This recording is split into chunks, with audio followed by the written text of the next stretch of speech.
Hi everyone, this is Miss Segovia. I'm going to go over the information that I want you to put into your notebooks about enzymes. So in class today you should have picked up a packet that had a whole bunch of things that need to be cut out. So one thing you're cutting out is this little chart. You're just going to cut it off your page, just right in half. You're also going to have all these little things about factors affecting an enzyme and these little tabby guys here. So you're going to get those cut out and make sure you cut the tabs. So you have a pH tab and a temperature tab. I'm going to set those aside right now. We'll come back to it. You should have cut out a little keyword sheet and also some little cards that have some strange pictures on them. So let's start out today with the little booklet that has the keywords. So on this one you've got your keywords of enzyme, catalyst, optimum, and denature, and it said to cut it out and fold it. So what we're going to do is we did that, we cut it. We're going to cut all our little fringes, and then we're going to go ahead and fold it so we can have our little keyword definition booklet. So let's go over what I'd like you to write on the inside. So the first word here is enzyme. And so an enzyme is a protein that is a biological catalyst. So we've been learning about proteins in class, but you might be wondering, what's this word catalyst? So lucky for you, it's our next word to define. So we'll close that one and we'll look at catalyst. A catalyst speeds up a reaction. Sorry, I forgot the C in there. Reaction.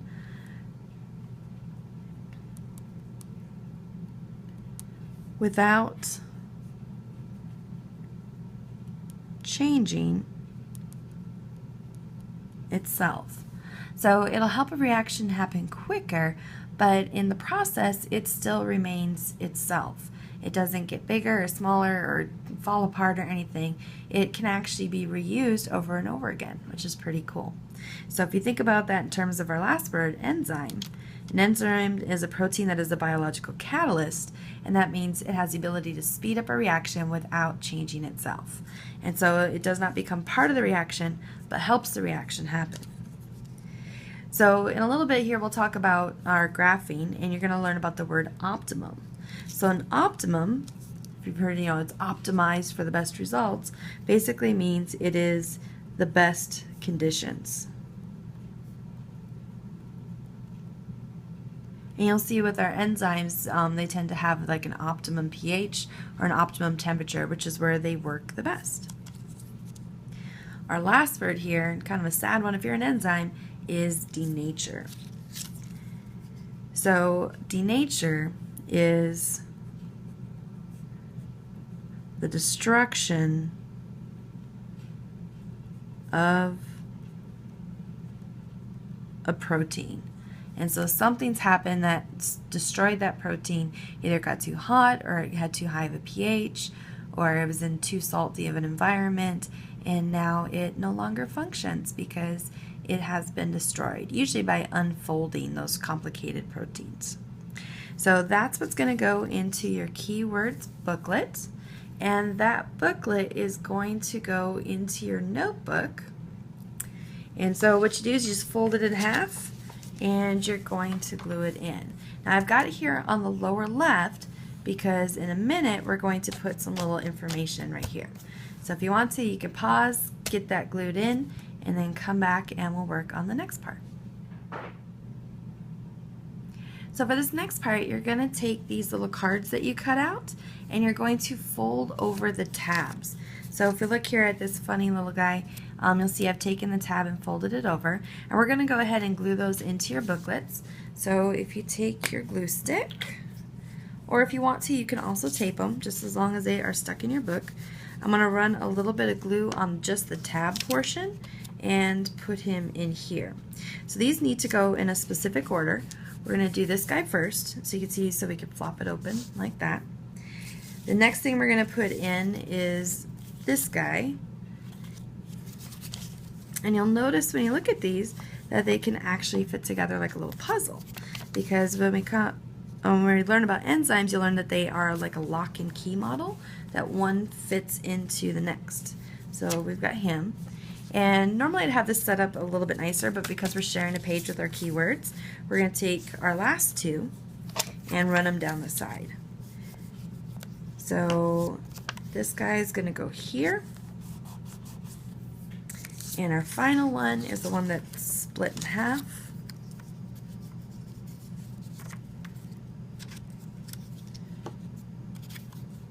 He's going to go down here. So now we've got all these guys stuck in our book. So let's talk about what we're going to write for each one. So this first one here, this is our enzyme. And underneath the flap, we're going to tell about our enzyme. He is empty and ready to go. So there's nothing in here in his active site. And for our little enzyme, the active site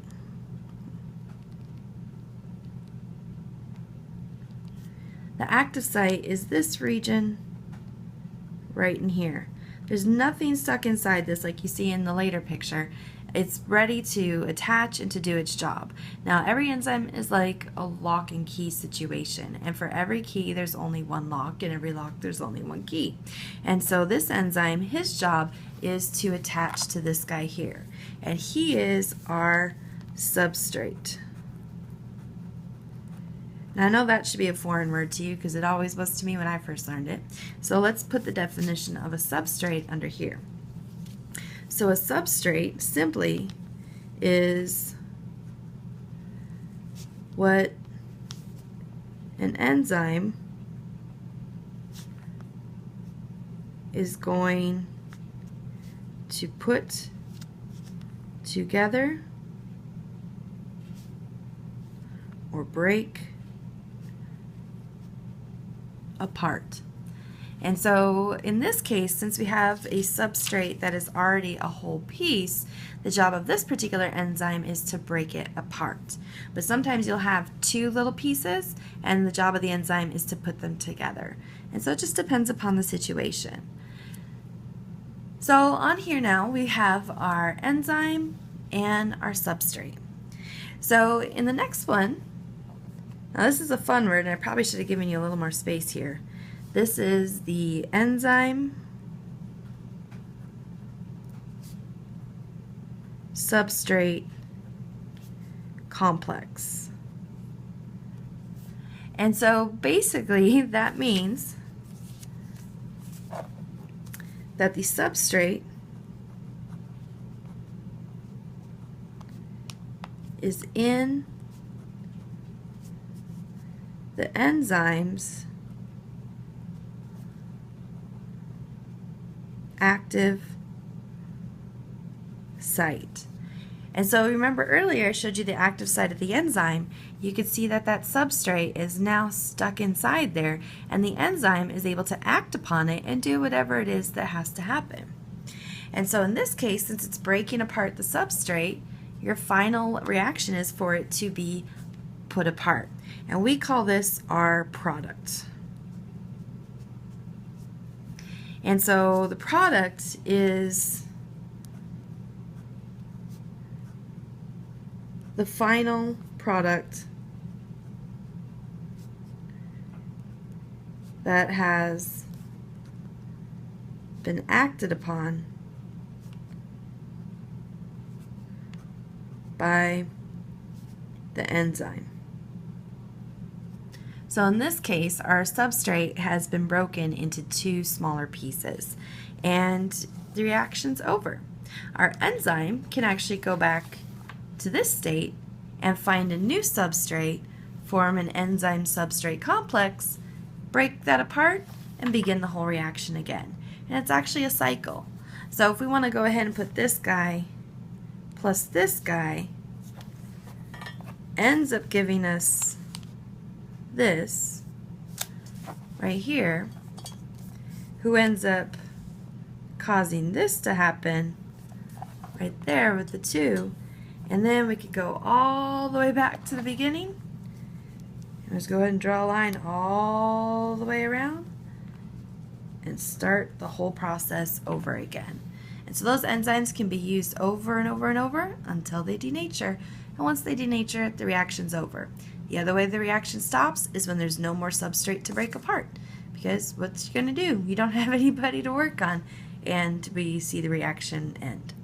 So that's how you do those cards. In this next part, we're going to do our written notes for enzymes. So on the page opposite of your whole keywords and enzyme pictures, we're going to just do a single page of notes. So to make our avid teachers happy, let's go ahead and draw our Cornell lines. So give yourself a little bit of space on the left, go down towards the bottom, and go ahead and put that final line so you can do your summary at the very end. So of course we always start out with our title, and so we're just going to title this one Enzymes. So to start with here, enzymes are proteins used by cells to control the rate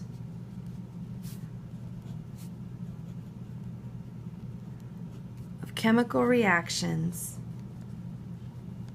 in the body.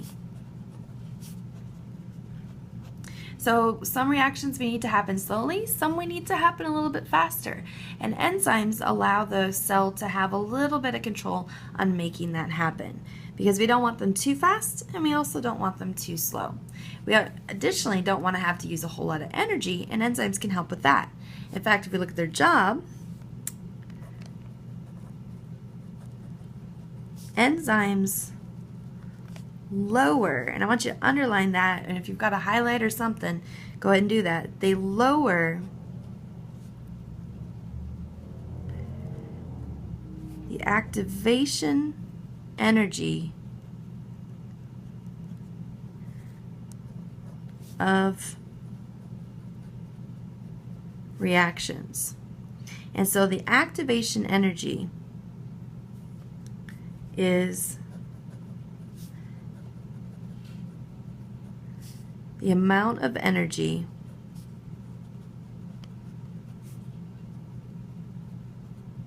needed to start the chemical reaction. So enzymes lower the activation energy of reactions, and that means the amount of energy needed to start that chemical reaction. So I know it's great information, but a picture's worth 1,000 words. So let's draw a graph here to kind of help illustrate that point. So let's go ahead and draw our axes.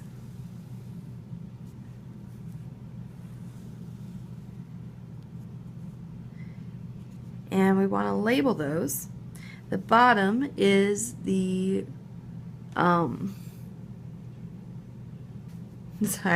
reaction time. Checking my notes there, I couldn't read my own writing.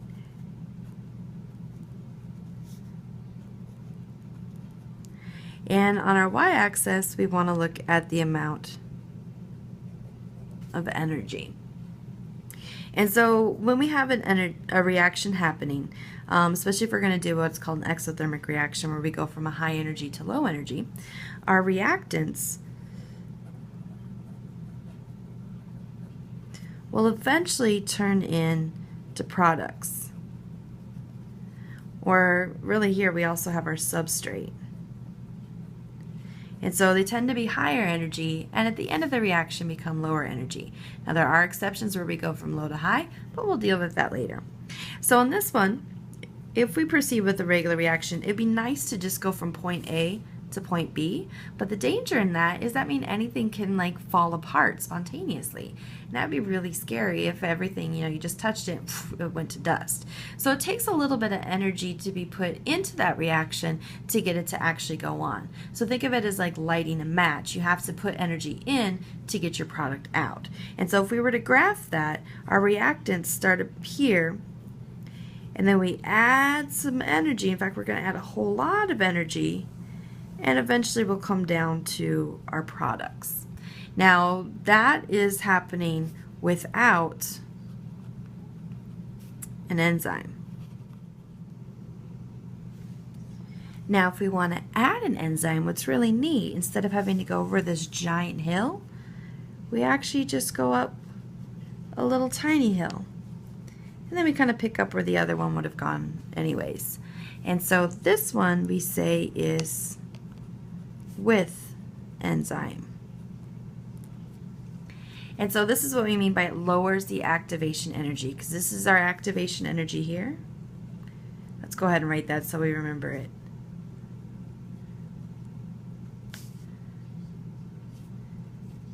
So instead of being high activation energy, we end up being low activation energy. And it facilitates, fancy word there, our reaction. So that's all I want you guys to do for enzyme notes. However, I would like you to put your questions on the left margin and of course do a summary down on the bottom.